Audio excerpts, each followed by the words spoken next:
तर जय शिवराय मित्रांनो, स्वागत आहे तुमचं पुन्हा एकदा आपल्या महेश्वर ट्रिपमध्ये. तर कालचा ब्लॉग आपण आज कंटिन्यू करणार आहोत. महेश्वरमध्ये पोहोचलो आणि पोहोचताच पहिलं मिशन सुरू झालं, स्वस्त आणि टिकाऊ रूम शोधा. तर कसं बसं रूम मिळाला. रूममध्ये गेलो, आम्ही घरून बांधून आणलेला चिवडा बाहेर काढला.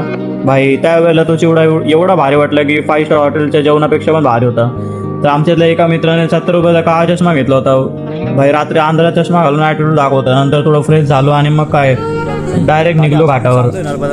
तर घाटावर पोहोचलो, स्विमिंग वगैरे केली, मग थोडं चाय वगैरे पिऊन घाटावर बसलो. त्या घाटाची वाईब भेटली. भाई ती शांत नर्मदा नदी, थंड हवा, वाईबच वेगळी होती.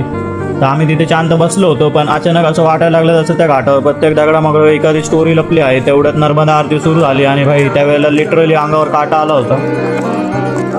आरतीचा आवाज, दुरामध्ये दिसणारा घाट आणि डार्क होत जाणारा आकाश, फुल मूवी सीन चालू होता. आरती संपताच आम्ही थेट जेवण केलं. जेवण वगैरे करून मग रात्री रूमवर आलो. पण ट्रॅव्हलिंगमुळे थोडं मित्राचं डोकं दुखत होतं, म्हणून रात्री आम्ही 11 वाजता मेडिकल शोधत फिरत होतो. त्या शांत रस्त्यावर चालताना असं वाटत होतं जसं हॉरर मूवीमध्ये साईड कॅरेक्टर आहोत. टॅबलेट घेतले, मित्राला दिले आणि नंतर उद्याची प्लॅनिंग करून सगळे डेड बॉडी सारखे झोपलो. सकाळी उठलो, नंतर 15वाला स्क्रब.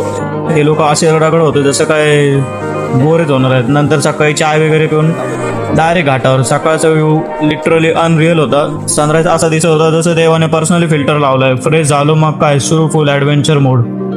पूर्ण घाट एक्सप्लोर केला आणि मग थेट स्विमिंग. तिघांनी अशी उडी मारली की तिकडचे लोक बघतच राहिले. आम्ही स्वतःला स्विमर समजत होतो. नंतर पाण्यात मोबाईल टाकून माशांचा व्हिडिओ फुल भारी दिसत होता. फुल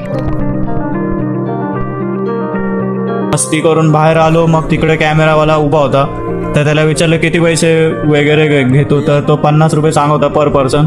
पण भाई आपल्यासमोर पैसे कोण कमी करणार नाही असं होणारच नाही. बार्गेनिंग केली, फुल फोटो वगैरे काढले, काढून डायरेक्ट निघालो एक्सप्लोर करायला इतिहास.